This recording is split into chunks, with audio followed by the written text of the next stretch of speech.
Parker, please. Good morning, Mr. Thompson. Good morning. Sir, you're charged with driving while intoxicated. Second offense. This is a Class A misdemeanor. You're facing up to a year in jail and or a $4,000 fine.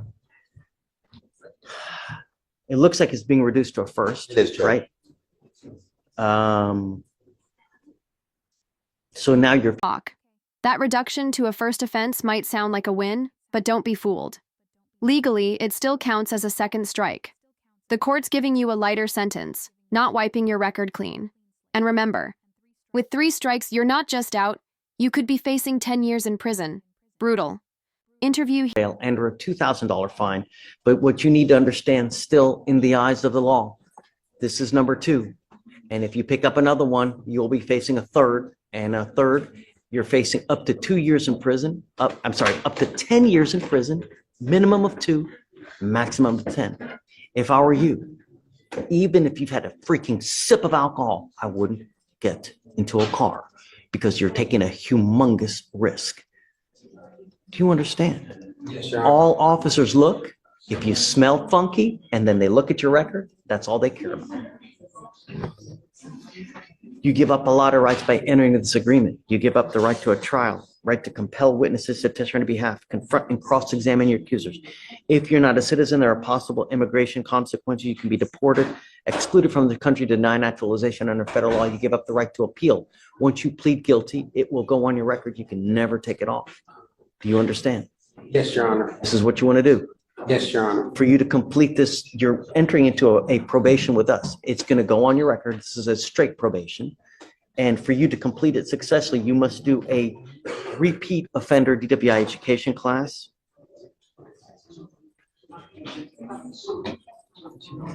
2 victim impact panels, a TRAS, which is an evaluation to see what other conditions you may need. If they assess further conditions, they might. It could be intensive outpatient treatment. It could be supportive outpatient treatment. If they assess further conditions, you must fulfill those conditions. No breath test refusal. So if you were pulled over in a car and you take a breath, an officer asks you to take a breath test, you have to do it. If you don't, you're in violation of this probation. Substance abuse treatment, $100 one-time donation to MAD, no drugs, no alcohol, and a guardian interlock.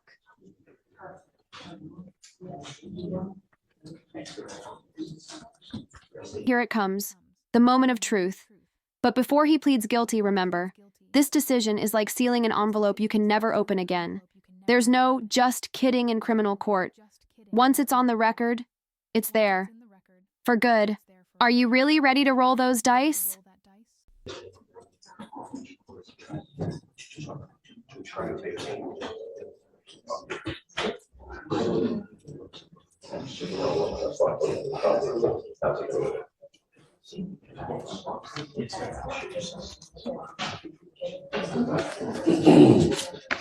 Is this how you understand the agreement? Yes, sir. How do you plead to the offense of driving while intoxicated, guilty or not guilty? Guilty. I will find you guilty. I will send it to the agreement. What do you do in life, Mr. Thompson? Bartending at a hotel. Ugh, that's not good. Judge, he's been on interlock for almost a year now. Portable device, blown 3 times a day. He hasn't had 1 failed test. Right. He has, yeah, so he's been doing very well. My only issue is that temptation is so high when you work in that kind of environment. You know, when you work in the restaurant industry, everyone tends to booze it up. You just got to be very careful. You know, for the next 18 months, you're on paper. You can't do anything. You end up drinking. I'm going to issue a warrant for your arrest. I'm going to put you in jail. I'm going to bring you back out here and we're going to talk. And it's possible I sentence you and put you in jail for 6 months. You understand? I understand. Yes, sir. But the most important thing is that for the next 50 years of your life, even if you've had a sip of alcohol, I wouldn't get into a car and drive because you're going to get hosed. If you thought it was expensive now, wait till you get to felony court. Everything quadruples in cost, time, everything. So what about the fee? Fine. Yeah. For the, on probation? No. There's a supervisory fee for the DPS surcharge. It's a $6,000 fee. Attached to a probation? I thought that was only for a straight conviction. No. On a jail time. It is a conviction. On a jail time conviction. The state traffic funds for a jail time conviction. Show me. But from what I understand, with this kind of case, there's a $6,000 surcharge that we're supposed to tack on I The DPS was surcharge. under the impression that the Show me otherwise. And I mandatory won't. license suspension. What they've told me on convictions here, when you plead to a DWI, there's a surcharge. On a first, it's 3,000. On a 15 with a first, it's $4,500. On a second DWI, it's a $6,000 But surcharge. technically, because this is charged as a first, Right. No, you're right. It's 3,000. Is this a 15? is it a what? How's it point? Yeah, it is. Is it true or untrue that you had a 0.15 or above? Yes, Your Honor. So true to that enhancement then? Yeah. Okay. So find me that it's not true. Otherwise, I'm, just show me. Or just take a seat for me. We'll be back. Look into that. We'll be right back. Owen. Hi. Because we have an arraignment from court 6 Okay. that we, he's a Spanish speaker and we have an instructor here. The case number is 254 4648. Por favor, conteste a voz alta. De La Paz. Yes, Judge. Yes.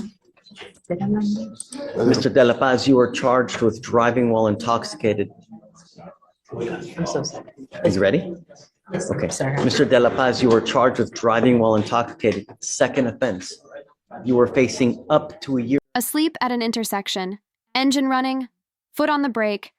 This is every defense attorney's courtroom nightmare. Add 2 open beers in the console? Yikes. Now here's a question for you. Should the law treat this as more dangerous than just speeding or texting while driving?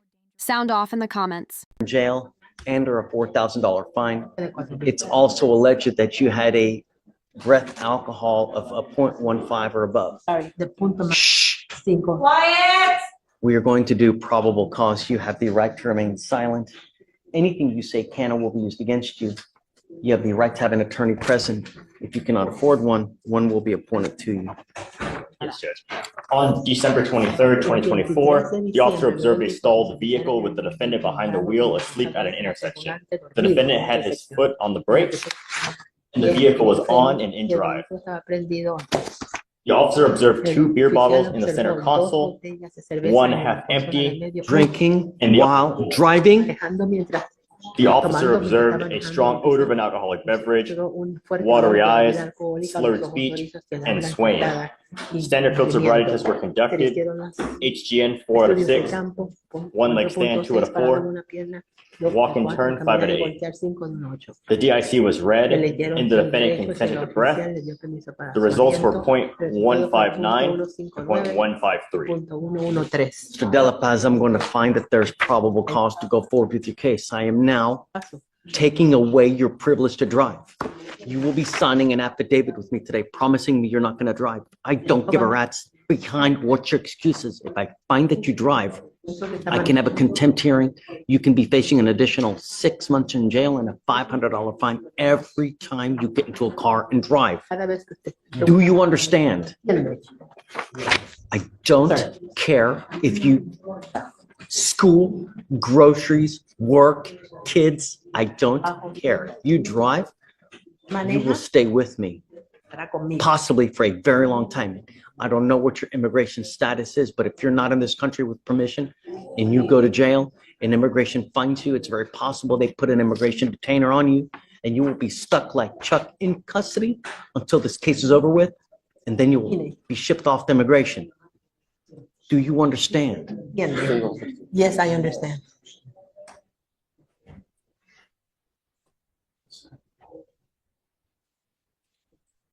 I'm also ordering you, as a condition of your bond, not to consume alcohol, illegal drugs, or unprescribed controlled medication. I'm going to put a Scram ankle monitor on you so I know that you're not consuming alcohol. You consume alcohol, into jail you will go. No more PR bonds for you.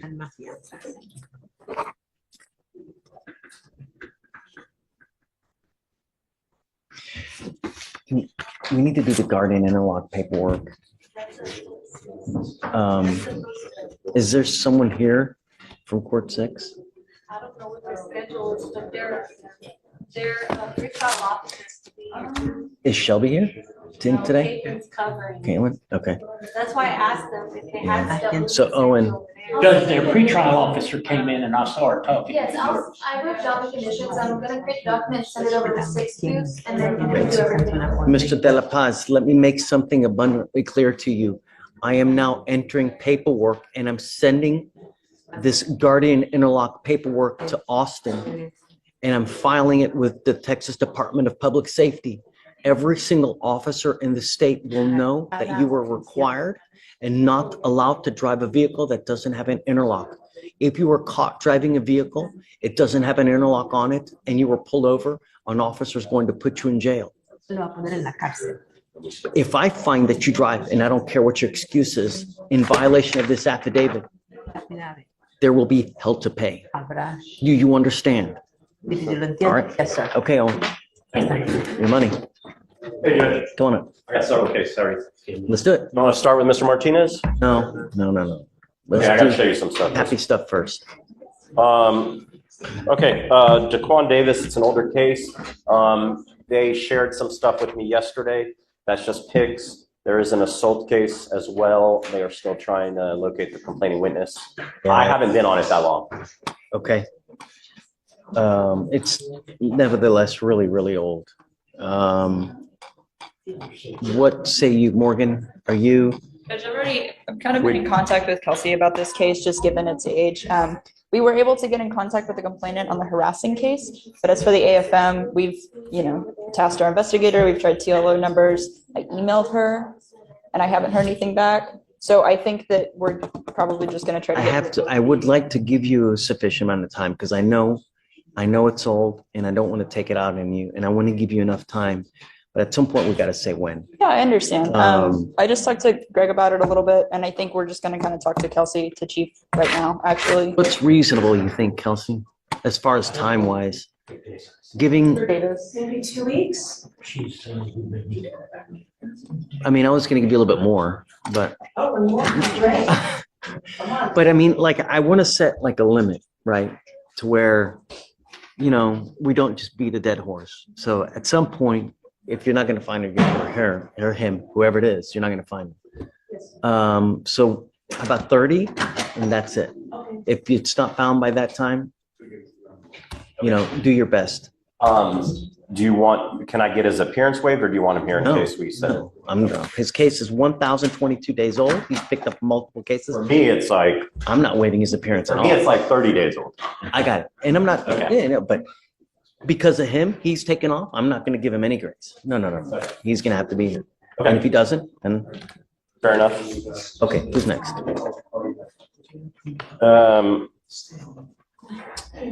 I have another one, Michael Trevor Maines. I'm still waiting on discovery, pretty new. I don't know that I need to ask. Since I'm up here, I'm just telling you. Okay.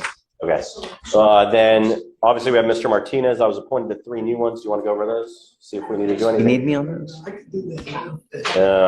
I'll come back if I do. Then I just have Martinez. Okay. Come up, Mr. Martinez. Page 11. And it's BVR. I do have some documentation of some stuff and he did contact. I am so unhappy with you, Mr. Martinez. I don't think I can even freaking see straight. You have a theft of a firearm, a driving while intoxicated, a failure to identify oneself to a peace officer as a fugitive from justice, a theft case, an evading case. And I put strict bond conditions on you, and now you're here with a violation. Enlighten me, Greg. So if I don't have the BVR in front of me. Let me give it to you. Hold on. If I'm not mistaken, however, the dates are the 23rd and 26th. Is that correct? Roughly.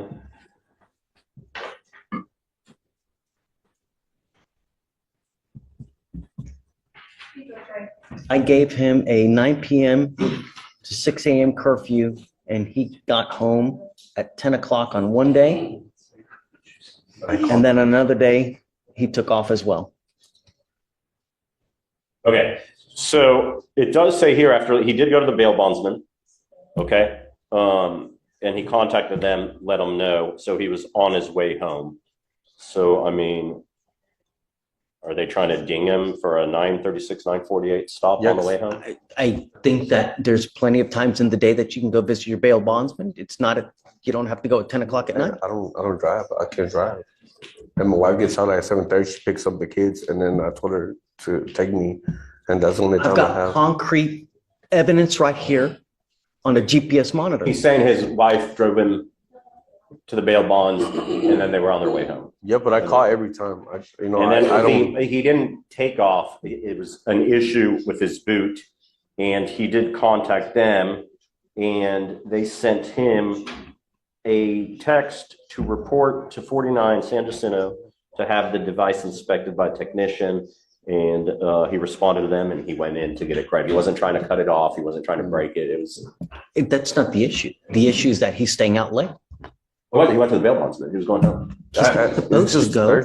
He has a curfew of 9 p.m. That's it. I don't care if you're going to visit Jesus. A curfew is a curfew, and you're supposed to stick to the curfew. When did you get out? That's it.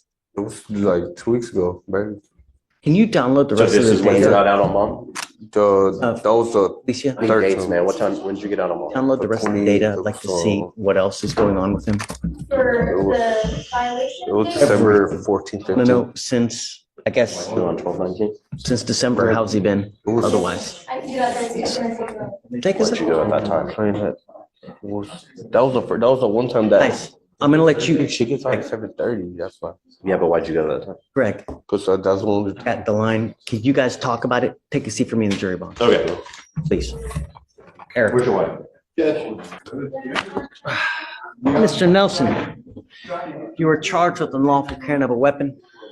You guys have worked out an agreement. They're offering you Quiet. 3 days in jail, credit for the 6 days that you've done. You need to understand this charge will go on your record. It's going to be there for the rest of your life. This could be used now to enhance your punishment. From now on, you are facing a minimum of 90 days in jail. You understand? You're looking at a boatload of time as a minimum. You're giving up the right to a trial, right to compel witnesses to testify on your behalf, confront and cross-examine your accusers. If you're not a citizen, there are possible immigration consequences. You can be deported, excluded from the country, denied naturalization. Under federal law, you give up the right to appeal. So once you plead guilty, you can never change this. This is what you want to do. How do you plead to the offense, sir? I will find you guilty. I'm going to sentence you to it. I'll roll your court costs so you won't owe anything. As far as the weapon is concerned, I'm not going to put here to forfeit the weapon, but at some point they're going to take it and they're going to make it into a manhole cover. They're not going to hold it forever. They got a property room and they only have so much room. So once you get in line for however long they're going to keep it, I have no idea. I've seen it. I think was it like 6 to 8 months? I've already had them giving us destructive orders. So if you're going to do it, I would get on it quick. All right. Thank you, Okay, Judge. guys. Good luck. You too. Thank you, Mr. Brooker. Mr. Nelson is the last of the young group that all went tested for the evading. Come on up, Mr. Hunter. I've actually already admonished and everything, Judge. He knows about. So what did he test positive for, Felicia? See, Judge?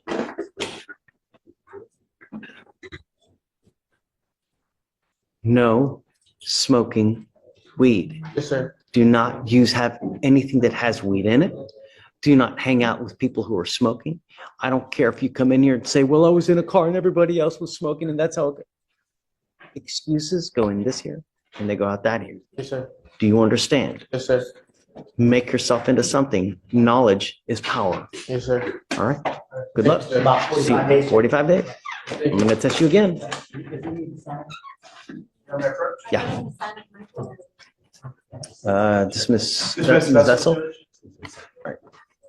And so these were her local cases. We're resolving it with time served, and she has a fugitive case. You represent her on the fugitive? Yes, Judge, and so she has a waiver on file, and so we're just trying to get the 14 days started. All right. Good morning, Ms. Vessel. You're charged with failure to identify oneself as a fugitive from justice, so it elevates it to Class A, so you're facing up to a year in jail and or a $4,000 fine. You guys have worked out an agreement. They're offering you 19 days credit for the 19 that you've done. You give up a lot of rights by entering into this agreement. You give up the right to a trial, right to compel witnesses to testify on your behalf, confront and cross-examine your accusers. If you're not a citizen, there are possible immigration consequences. You can be deported, excluded from the country, denied naturalization, you give up the right to appeal. Once you plead guilty, you cannot change this. What was the mischief?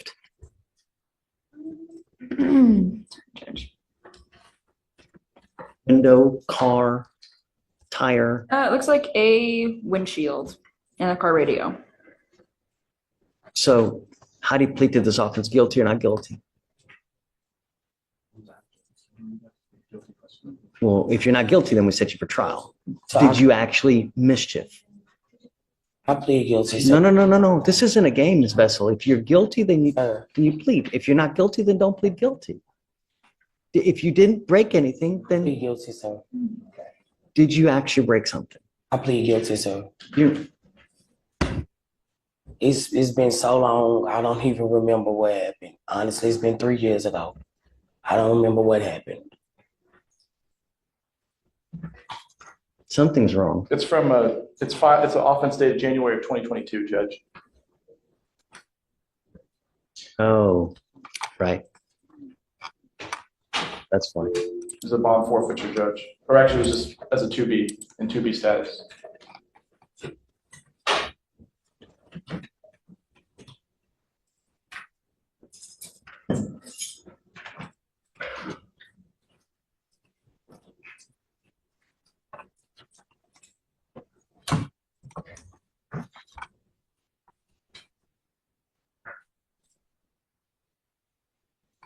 The argument started between her and the complaining witness while she was taking the defendant to a bus stop.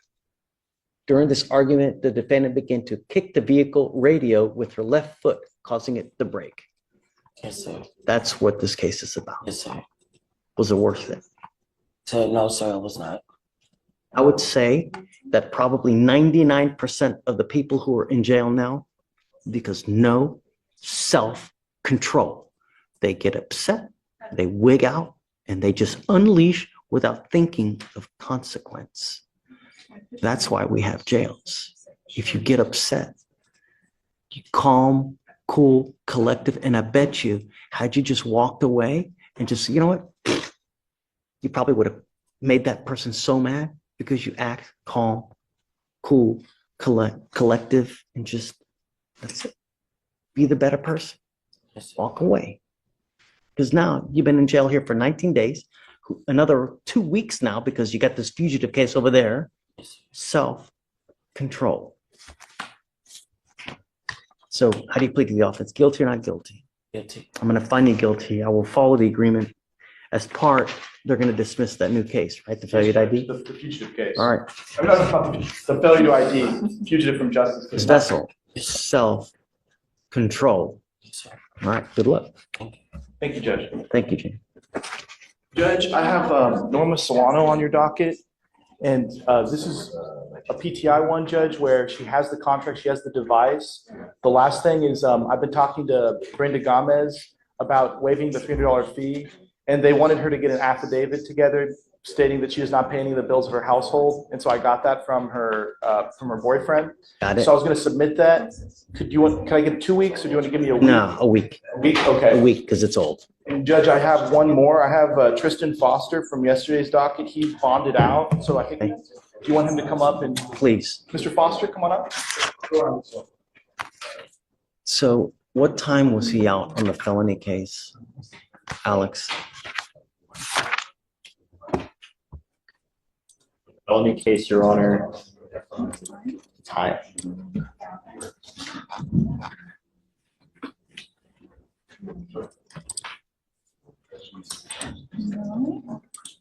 Was it my turn? Yes, you see a time. 2. One moment, Your Honor. Mr. Foster, I'm now putting an ankle monitor on you and I'm giving you a curfew of 9 p.m. to 6 a.m. You pick up a third case, I'm going to light you up. Do you understand? You become a danger to my community. I only have one place for you. I will protect my community at all costs. Do you understand? If I find that you have a weapon, likewise, I will revoke this bond and I'm going to go nuts. It was at 8:50, Your Honor, PM, so. No alcohol, no dope. I don't want you out in the middle of the night, and no contact with your co-defendant in that case. Do you understand? Say my co-defendant. Correct. No contact. Do you understand?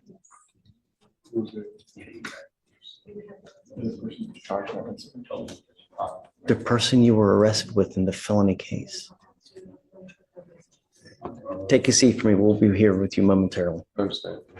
Is that it? You sent him for drug test and he came, THC, Judge. he came back positive for THC, but we already knew that. Okay, so let him know he gets tested again in 45. You get tested again in 45 days. You pick up a new case, you start acting out of line, you're going to stay with me. And I'm telling you, jail is not fun for a young one. You understand? Imagine your worst nightmare. It's worse. Okay, all right, Carl. Judge, you gave him a curfew from 6 a.m. to 9 p.m. Yeah. I talked to him and he indicated it's not a problem. His parents apparently. Where's mom? She's not here. She's in the building somewhere, but they indicated that to the pretrial officer that might be a problem. So could we do? Say it again. They indicated to the pretrial officer that may be a problem. So I'm not sure why. Okay, if you find mom, let me know, and I'll talk to mom. You work also? 6 a.m. to 9 p.m. is fine. Shouldn't be a problem. All right. Have a seat, man. Have a seat.